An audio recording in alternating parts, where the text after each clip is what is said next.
The first warning sign was the dog. Tessa's parents have this little mop of a dog named Chico, the kind that barks at lint and trembles when someone opens a soda. But that afternoon, as I stepped into the house to grab a second bag of ice, Chico didn't bark. He ran past me, straight out the open back door. Which was weird, because Tessa hates when anyone lets him out. She's obsessive about it. Like, once screamed at a pizza guy obsessive. But this time, no screaming. Just silence. A weird, heavy, unnatural silence. I walked into the kitchen. The hum of the fridge. The clink of glasses from the backyard party. I opened the freezer. Nothing. No ice. I muttered a quiet, of course, under my breath and headed toward the garage chest freezer, but paused. The hallway light was flickering. Now, maybe it was the heat, or maybe it was how loud everyone was outside, but something about that blinking hallway light made my stomach twist. Like a cheap horror movie setup, except this wasn't fiction. This was her parents' house. Safe, suburban, normal. Except it wasn't. Because as I passed the hallway bathroom, I saw a pair of shoes. Men's shoes. Brown leather loafers. Placed neatly just outside the guest bedroom. I know those shoes because they don't belong to anyone in her family. They belong to Carter, Tessa's coworker. The one she swore was gay. The one she joked about constantly, called him her work wife, said he knew more about skincare than she did. The one I was insecure about because I once asked why he texted her after midnight on our anniversary. I stared at those shoes for way too long. Then I heard something. Not voices. Not movement. Breathing. Two sets of breathing. Not loud. Not frantic. But close. Rhythmic. Coming from behind the barely open guest room door. I didn't knock. I didn't call her name. I just pushed the door open with one finger and stood in the doorway. She didn't scream. He didn't even flinch. They both just froze like they were mid-sentence. Or mid-sin. Tessa sat upright in the bed. Sheet clutched around her chest like that somehow made it less awful. Carter turned slowly, like he was bored, like I had just interrupted a nap. I didn't say a word. I looked down. My cooler was still empty. My hands were shaking. And just like that, the second warning sign hit me. There was a second phone on the nightstand. It wasn't hers. And the wallpaper was me, smiling, at the beach. A photo I didn't remember taking.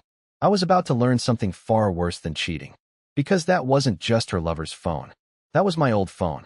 The one I lost last year in Miami. And what they had on it was going to destroy everything. My vision narrowed. I wasn't looking at them anymore. I was staring at that phone. My phone. The one that vanished last summer in Miami after Tessa's conference. We'd searched for it for hours. She even helped me file a report at the front desk. I replaced it a week later with a new one, assuming it had been swiped off the beach chair or lost forever. But there it was, sitting on the nightstand, lit up with my face on the lock screen, like it never left. Tessa finally spoke. Her voice was too calm. Babe, I can explain. Explain what? That my phone had magically reappeared in a bedroom with her half-naked coworker during a family barbecue? That it had photos of us on the beach, even though I never remembered taking them? I couldn't speak. I reached out, picked up the phone, and the screen unlocked without a passcode. Of course, my fingerprints still worked. The home screen was chaos. Over 40 hidden apps. Folders labeled with emojis. I opened one called Utilities. It wasn't Utilities. It was videos. Hundreds of them. My hands were shaking as I scrolled through thumbnails of clips that made my stomach curl. At first, they looked like standard beach shots. Tessa smiling. A few selfies. Then some of her in hotels I'd never been in. With Carter. And in some, she wasn't alone with just him. I looked up and saw her watching me. Not crying. Not panicking. Just staring, waiting to see which video I'd play first. Carter, meanwhile, had the nerve to sit back on the bed and sigh like he was exhausted by all the drama. So now what, he said. You going to throw a fit? We're adults, dude. I snapped. This phone was mine. You've had it for over a year. You knew. You both knew. Tessa finally moved. She got off the bed, slowly wrapping the sheet around her like some kind of martyr. I didn't want you to find out like this, she said. But maybe it's for the best. I was going to tell you, eventually. I didn't believe her for a second. The videos were labeled by dates. Some of them went back to before our wedding anniversary last year. Before that horrible night where she said she was too tired to celebrate and fell asleep by 9. One clip was from that night. Except she wasn't asleep. She was with Carter, in the exact outfit she wore out with me for dinner, just hours earlier. I left the room without saying another word. Down the hallway, the laughter outside sounded like mockery. Her cousin was singing off-key. Kids were splashing in a plastic pool. And I was standing in her family's house holding a piece of evidence no one even knew existed. I didn't go back outside. I walked to her aunt's office and locked the door behind me. Then I connected the phone to the desktop computer. I wasn't just going to watch the videos. I was going to download them all. Because something about those clips didn't sit right. Some of them showed angles that made no sense. Like they were filmed from inside hotel rooms before she and Carter even walked in. And in one of them, there was a third person. Someone I did recognize. And that's when I knew. This wasn't just betrayal. This was something deeper. Something coordinated. And I had no idea how far it went. I thought I knew the shape of my own life. Turns out, I'd only seen the version they let me see. In the locked office, with the faint thump of music leaking through the walls, I scrubbed through the video again. I paused it, zoomed in, played it frame by frame like I was studying evidence in some late-night documentary. The camera angle was wrong. Too high, too steady. Whoever was filming wasn't fumbling or hiding. They were comfortable, experienced, almost bored. Then I noticed the reflection. It wasn't obvious at first, just a sliver of glass from a mirrored wardrobe door. But there it was, someone standing behind the camera, taller than Carter, broader shoulders, a familiar posture I'd seen 1,000 times at family gatherings. My throat tightened. I switched to another clip. Different hotel, same angle, same reflection, same person. And then I recognized the watch. A stainless steel band with a small dent on the clasp. I knew that watch because I'd helped pay for it as a birthday gift. We'd all chipped in. It belonged to Tessa's brother-in-law, Nolan. The guy who always slapped me on the back and called me buddy. The one who borrowed my tools and never returned them. The one who had been grilling burgers 10 minutes ago, laughing with my wife's father like nothing in the world was wrong. I sat there, staring at the screen, feeling stupid, feeling small, feeling like every joke at my expense suddenly made sense. This wasn't an affair. This was a system. I checked the timestamps. Trips that overlapped with girls' weekends. Conferences that lined up with team-building retreats. Even one clip from a night I was sick with the flu, sweating through the sheets while Tessa told me she was running out to grab soup. The soup bag had still been warm when she came home. I'd thanked her. I remember thanking her. My hands started to shake so badly I had to set the phone down. I didn't confront anyone. Not yet. I unlocked the office window and climbed out into the side yard like a coward in my own story. I needed air. I needed distance. Mostly, I needed to not collapse in front of her entire family. I walked to my car and sat there with the engine off, watching the backyard through the windshield. Nolan was there, beer in hand. Carter was there too, apparently no longer hiding. They stood close to Tessa, all laughing at something on someone's phone. She brushed Nolan's arm casually, the same way she used to brush mine when she wanted me to feel chosen. I felt like I'd been replaced while still alive. That's when my phone buzzed. My new phone. A text from Tessa. "Where did you go? You're being weird." I almost laughed. Almost cried. Instead, I did something I've never done before. I replied calmly. "Just needed air. Be right back." Then I opened my email and sent myself a folder labeled with today's date. Every video. Every photo. Every timestamp. I made sure it was backed up twice. I wasn't going to lose the truth again. Because as pathetic as I might sound writing this, I finally understood something important. They thought I was harmless, quiet, predictable, easy to lie to, and for a long time, they were right. But not anymore. Not after what I saw reflected in that glass. Not after I realized how many people at that barbecue already knew. And not after I understood that the worst betrayal wasn't what they were doing to me behind closed doors. It was how comfortable they were doing it right in front of me. I didn't drive away. I could have. Part of me wanted to.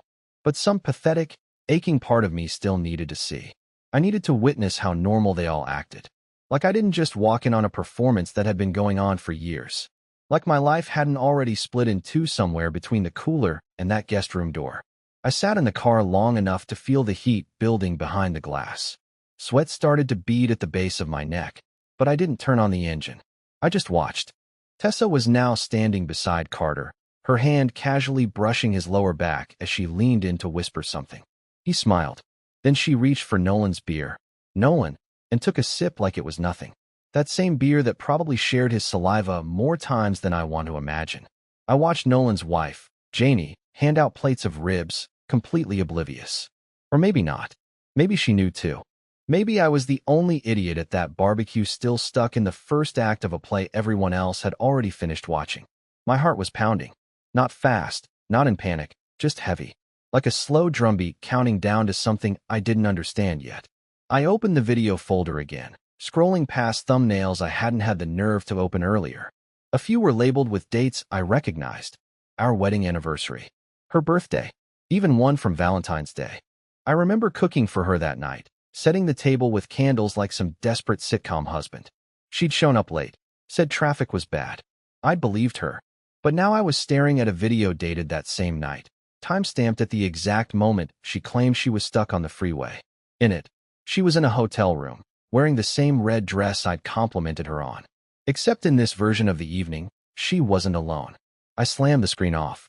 My own reflection in the black mirror of the phone looked like a ghost. Then, movement outside. Tessa was walking toward the cars. Toward me. I froze. My hand hovered over the lock button. But I didn't press it. I wanted her to see me. I wanted to look her in the eye and see what lived behind them now. She reached the driver's side and knocked on the window, smiling like this was all just a normal Sunday, and not the day she got caught in the biggest lie of her life. You okay? She asked through the glass, tilting her head. You've been out here forever. I rolled the window down halfway. I needed a minute. To do what? She laughed lightly, like this was some inside joke. Are you having a mid-barbecue crisis? I looked straight at her. Where's my old phone, Tessa? That smile faded like a glitch in a digital filter. She blinked. Just once. But it was enough. I don't know what you mean. Yes, you do, I said. My voice wasn't angry. It wasn't loud. But it was new. Even I didn't recognize it. The one you said I lost in Miami. The one you told me was gone. The one I just found next to your coworker's pants. Her hand dropped from the window. Her shoulders stiffened. Okay, she said slowly. You need to calm down. Let's go for a walk. This isn't the time or place. Oh, it's exactly the time and place. She looked back toward the yard, as if calculating who could see us. Her face twisted slightly. Panic, or maybe damage control. You have no idea what you're doing. That's when I said it. No, you have no idea what I already know. And I showed her the screen. Just a single frame. Her face in that hotel room. Arms around Carter, timestamp glaring like a neon sign of guilt. She stepped back like it burned her. Delete it, she said under her breath. You can't keep that. That's private. I leaned forward. It was my phone. You recorded it. You kept it. You built this whole rotten secret life on it. And now you're worried about privacy? She didn't answer. She just stood there, trembling. And for the first time in our entire marriage, she had nothing to say. I didn't yell. I didn't cause a scene. I didn't throw her out or crash the barbecue like some revenge fantasy. I just rolled the window back up and drove away. Slowly, calmly, with the evidence still on my lap and her mouth still hanging open in the rearview mirror. But I wasn't running. I was regrouping, because exposing what she did wasn't enough anymore. I needed to know why, and I needed to find out who else helped her cover it up. I didn't go home. I drove around aimlessly, half hoping the car would run out of gas just so I wouldn't have to decide where to stop. Every familiar place felt infected now. The apartment we shared? Tainted. Her favorite cafe? That was where she met Carter sometimes. One of the videos proved it. Even my office felt off, like I'd carry this betrayal in with me like invisible soot on my clothes. Eventually, I pulled into an empty church parking lot, killed the engine, and sat there in the quiet. I opened the folder again, still stunned by the weight of what I had. Dozens of files. Some intimate, some casual, all of them wrapped in lies. But there was one thing I hadn't checked yet, something I had almost forgotten in the chaos. The messaging app. I opened it. Hundreds of texts. Between her and Carter. Between her and Nolan. Even a few between her and someone saved only as L. I didn't recognize the number. No contact photo. But the way they spoke, it was too familiar. Like they weren't just in on the secret, they were orchestrating it. One message caught my eye. Sent 2 weeks ago. Short. Chilling. He's starting to ask questions. Shut it down. And Tessa had replied. Already handled. He's too soft to do anything anyway. My hands went numb. My own wife, mocking me behind my back with someone I couldn't even identify. Calling me soft, like being loyal, like trusting her, made me pathetic. I tapped on the contact info. No name. but a backup email was linked to the number. It was her sister's. Lexi, the one who'd always acted warm to my face. The one who'd hugged me last Christmas and whispered, "I'm so glad you're in our family." The one who once cried to me about her cheating ex. I stared at the name, reading it over and over like it would morph into something that made sense. But it didn't. And the more I read, the more the text felt like puzzle pieces rearranging everything I thought I knew. Lexi had known the entire time. Worse, Lexi was involved. And based on these messages, she might have even started it. But what truly shattered me was a message sent just this morning, right before the barbecue. From Lexi to Tessa. Remember, if he gets suspicious today, play the emotional distance card. Blame yourself a little. Make him feel needed. You know he falls for it every time. Every time. I sat there for a long moment, stunned by how deep the manipulation went. It wasn't just infidelity, it was strategy. A rehearsed, step-by-step manipulation passed between sisters like some disgusting family tradition. And for the first time since this whole thing started, I didn't feel sad. I felt ready. I wasn't going to cry in parking lots anymore. I was going to burn the lies down, one name at a time. I didn't text her back. I didn't threaten anyone. I did what they never expected me to do. I stayed quiet. But I wasn't done. Not even close. After everything I saw, I had no trust left in words. So I needed something more. Something unshakable. And as crazy as it sounds, the answer came from the same rotten source that started all this, the phone. When I connected it to my cloud account earlier, it hadn't just synced files. It synced apps, including one I'd completely forgotten about. A Bluetooth recording app one used a year ago for work, the kind that lets you turn your phone into a remote mic, even when it's locked. I opened it. There, in the background recordings folder, was a fresh audio file. Time-stamped exactly 15 minutes after I left the house and climbed out the window. I hit play. The first 30 seconds were just shuffling and footsteps, then voices. Tessa's voice, Carter's, and then Lexi's. I leaned forward in the driver's seat, frozen. "Tessa, I told you he saw it. The beach video." "Carter, so what? He's not going to do anything. He's too embarrassed." "Lexi," he looked shaken. "You should have just deleted that folder. Why would you even keep it?" "Tessa, because I liked remembering how easy it all was. And, I don't know. Sometimes I think he deserved to find it." "Lexi, he deserved it?" "Tess, come on. You were cheating for over a year." "Tessa, yeah, and he was emotionally gone for 2. He checked out long before I did anything. I didn't want to feel invisible anymore." "Carter, you weren't invisible with me." The three of them laughed. It hit me like a physical blow. The way they talked about it. No guilt. No remorse. Just detachment. Like I was some naive joke of a husband who couldn't possibly survive without them. Like my pain was entertainment. Then came the part that made my blood go cold. "Lexi, you still think he doesn't know about the money?" "Tessa, he hasn't said anything. If he doesn't bring it up by Monday, we move forward." "Carter, you're sure he won't trace it?" "Tessa, he won't even know what to look for. I've been covering that account for almost 6 months." "What? Money?" I paused the recording, heart racing. They hadn't just betrayed me emotionally. There was something financial happening, too. Something they assumed I was too blind to catch. I reopened my banking app, checked the joint savings. Nothing seemed off until I noticed the automatic withdrawals. Small ones. Regular. Every 2 weeks. Each for $712.98. Enough to fly under radar. The label? Insurance adjustment. I never set that up. I tapped further. It wasn't going to an insurance company. It was being routed to a private account in Lexi's name. And the transaction had started exactly 1 week after Tessa asked me to co-sign for a temporary savings initiative she'd seen on a financial podcast. I remember her saying, "It's just a formality." I didn't even read the paperwork. I just signed. Like a fool. Now I understood. They weren't just laughing at my heartbreak. They were cashing in on it. I leaned back in my seat, stunned. But somewhere in that haze of disbelief, I started smiling. A small, broken, tired smile. Because they'd left a trail. And now I had the receipts. They thought I'd be weak forever. They thought I'd take the hit, then crawl back into our shared bed out of guilt, fear, or loneliness. They forgot one thing. When you leave a man nothing to lose, he finally learns how to fight. They had no idea I was listening. No idea I had the files, the text logs, the transfers. and definitely no idea I knew where they were headed next. Because Tessa had slipped up weeks ago, she told me Lexi was planning a weekend wellness retreat for the girls at a remote cabin. Said she'd invited Carter to help drive the supplies up early since he had the truck. I played dumb at the time, nodding while I scrubbed dishes, pretending I didn't notice the way her voice got softer when she said his name. But now I knew better. And thanks to the cloud sync from the stolen phone, I had access to their shared calendar. They never bothered to log out of anything. They truly thought I was that oblivious. So I drove up the old logging road just past 6 a.m., a full day before the wellness retreat was supposed to begin. No one was supposed to be there yet. Except they were. Carter's truck was already parked in the gravel drive, backed in like he planned to leave fast if needed.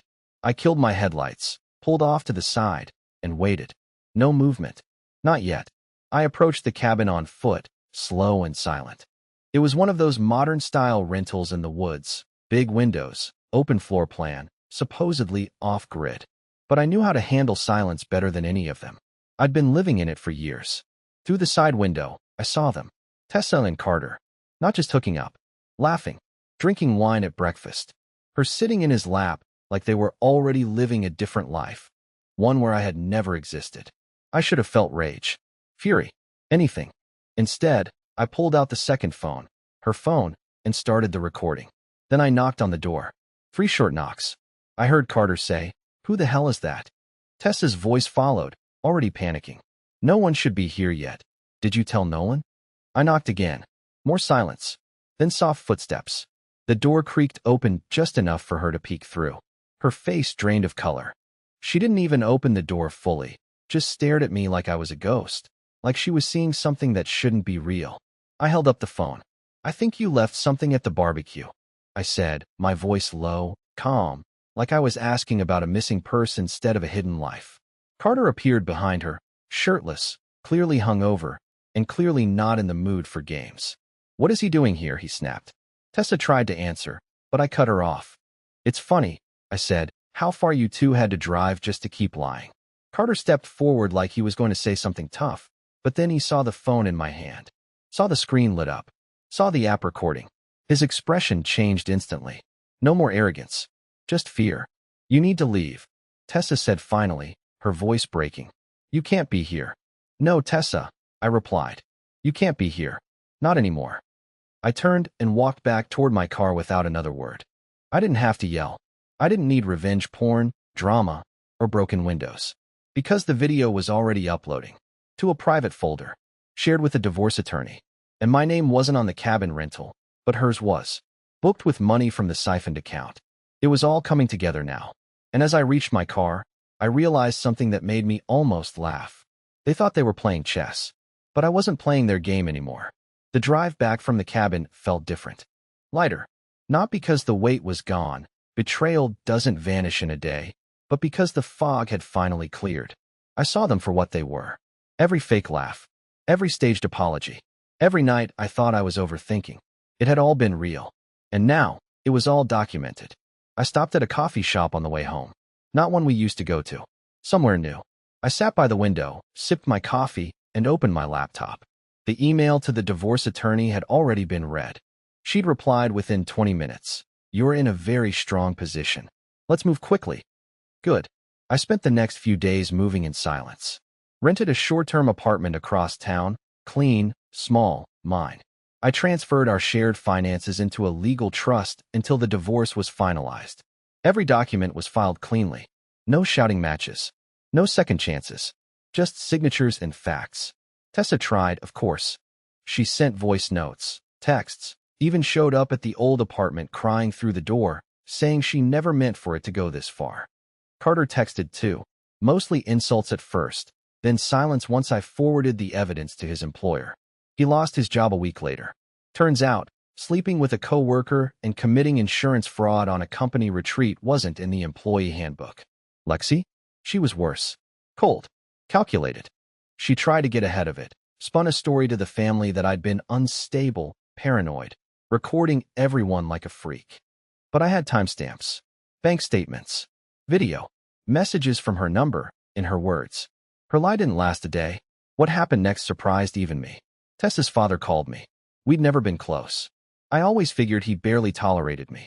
But he said, "I don't know how I raised two daughters who could treat someone like that. I'm sorry. You deserve better." That was the first time anyone had said that out loud. It didn't fix everything, but it helped. And slowly, things started to feel real again. Mine again. I reconnected with people I hadn't spoken to in years. Old friends I'd let drift away because Tessa said they were negative influences. Turns out, they'd always seen the red flags. They just didn't know how to warn me without pushing me away. One of them, Natalie, even helped me move the last few boxes into the new place. We ended up talking on the floor, drinking cheap wine out of mugs. That night turned into a long walk. Then a few more. Then something more than that. She knows everything. I didn't hide it. And she still looks at me like I'm not broken, like I'm not some sad cautionary tale. That's the thing no one tells you about betrayal. It shatters you. But if you're patient, if you're careful, you can rebuild using better pieces.